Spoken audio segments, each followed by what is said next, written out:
नमस्कार। हाँ बिल्कुल। और देखिए ये समझना ज़रूरी है कि इंट्राडे ट्रेडिंग बहुत डायनामिक होती है। ये जो विश्लेषण है ये कुछ सामान्य तकनीकी तरीकों पर आधारित है जो इन नोट्स में है। ये कोई टिप नहीं, बस एक तरह का खाका है। ठीक है, तो नोट्स के हिसाब से पहली चीज है ग्लोबल मार्केट। जैसे अमेरिका का S&P 500 कैसा चल रहा है। हाँ, उसका असर सुबह हमारे बाजारों पर पड़ता ही है। फिर है SGX निफ्टी। इससे अंदाजा लगता है कि अपनी ओपनिंग कैसी होगी, गैप अप या गैप डाउन। बिल्कुल। और सेक्टर परफॉर्मेंस भी, जैसे बैंक निफ्टी के लिए HDFC, ICICI जैसे बड़े बैंक्स। और निफ्टी के लिए रिलायंस, IT सेक्टर वगैरह। यहाँ जोड़ने वाली बात यह है कि ये सारे फैक्टर्स ना एक साथ मिलकर मार्केट की दिशा और क्या कहते हैं ताकत बताते हैं। ग्लोबल संकेत तो मूड सेट करते हैं, SGX सुबह का रुख दिखाता है और सेक्टर बताते हैं कि चाल में असल दम कहाँ है। अच्छा, अब आते हैं लेवल्स पर जो ये नोट्स 1 जुलाई के लिए सुझा रहे हैं। निफ्टी के लिए कहा गया है कि मेन सपोर्ट है 18,500 पर। शायद पिछला कोई बॉटम हो गया। हाँ, मुमकिन है। और एक छोटा सपोर्ट 18,350 पर भी मेंशन किया है। ठीक, और ऊपर की तरफ रेजिस्टेंस? पहला रेजिस्टेंस 18,700 पर और उसके बाद जो मजबूत वाला है वो 18,900 पर। तो नोट्स का इशारा है कि 18,700 के ऊपर टिक गया तो 18,800, 18,900। हाँ, और अगर 18,500 टूटता है तो फिर नीचे 18,400, 18,350 तक की गुंजाइश। ओके, और बैंक निफ्टी, उसके लेवल्स क्या दिए? बैंक निफ्टी के लिए नोट्स में पहला सपोर्ट 43,500 पर है और मजबूत वाला 43,200 पर। और रेजिस्टेंस है 44,200 पहला और मुख्य रेजिस्टेंस 44,500 पर।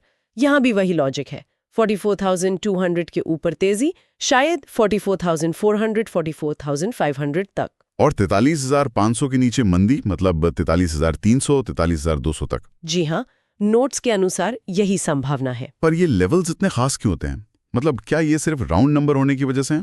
राउंड नंबर का असर तो होता है, वो साइकोलॉजिकल लेवल बन जाते हैं, लेकिन तकनीकी तौर पर देखें तो सपोर्ट वो एरिया होता है जहां खरीदार एक्टिव हो जाते हैं और रेजिस्टेंस वो जहां बेचने वाले हावी हो जाते हैं। अच्छा, तो ये नोट्स वाले लेवल्स शायद पिछले स्विंग हाई या लो पॉइंट्स के आधार पर निकाले गए होंगे। समझ गया। नोट्स में कुछ इंडिकेटर्स का भी जिक्र है, मूविंग एवरेज, EMA 50 और SMA 200, ये क्या बताते हैं? हाँ, मूविंग एवरेज ट्रेंड बताते हैं।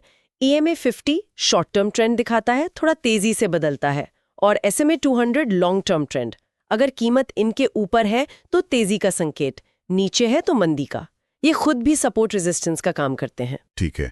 और RSI का भी लिखा है, रिलेटिव स्ट्रेंथ इंडेक्स, 70 के ऊपर ओवरबॉट, 30 के नीचे ओवरसोल्ड। बिल्कुल, RSI मोमेंटम नापता है। 70 के ऊपर मतलब शायद शेयर जरूरत से ज्यादा खरीदा गया है, करेक्शन आ सकता है। और 30 के नीचे मतलब शायद जरूरत से ज्यादा बेचा गया है, उछाल आ सकता है। पर यह सिर्फ संकेत है, गारंटी नहीं। और MACD क्रॉसओवर? MACD भी मोमेंटम इंडिकेटर है। जब MACD लाइन सिग्नल लाइन को क्रॉस करती है तो वो ट्रेंड में बदलाव या तेजी मंदी के मोमेंटम में शिफ्ट का इशारा हो सकता है। और वॉल्यूम? नोट्स में लिखा है कि बढ़त के साथ बढ़ता वॉल्यूम अच्छा है। हाँ, वॉल्यूम बहुत जरूरी है।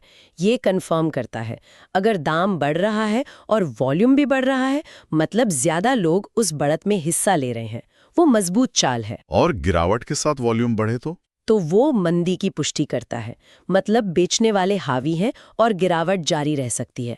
ये सारे इंडिकेटर अकेले नहीं, कीमत के साथ मिलाकर देखने चाहिए। सही कहा। नोट्स में खबरों के असर का भी जिक्र है, इकोनॉमिक डेटा, विदेशी निवेश, कंपनियों के नतीजे। हाँ बिल्कुल, कभी कभी कोई बड़ी खबर आती है और सारे टेक्निकल धरे रह जाते हैं, मार्केट उस खबर पर रिएक्ट करता है। तो टेक्निकल एनालिसिस के साथ साथ खबरों पर भी नजर रखनी पड़ती है। जी हाँ, इंट्राडे में तो ये और भी जरूरी हो जाता है। अच्छा,